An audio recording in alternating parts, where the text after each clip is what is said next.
How many niche products are there? How many times have you heard, the first thing is finding a niche?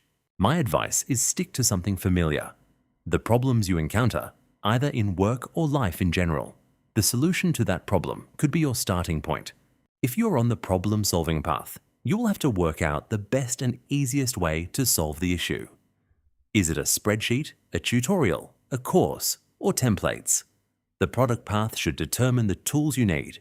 I will say though, personally, when it comes to chat tools, Claude and Cowork have lightened my load, forming spreadsheets and so on.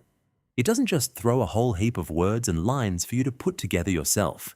It actually helps you build something usable. Your path could be completely different. But researching your tools for suitability is one of the best ways to save on subscriptions before you commit to anything. Most offer a free tier, but unfortunately, they can be less likely to give you close to what you envisage. That's just the honest reality, and it's worth knowing before you build your workflow around one. I'll round up a transcript and guide of tools I've tried, their tiers and capabilities from an amateur's perspective.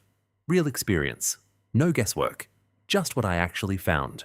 Stick with us for the journey on the AI cycle.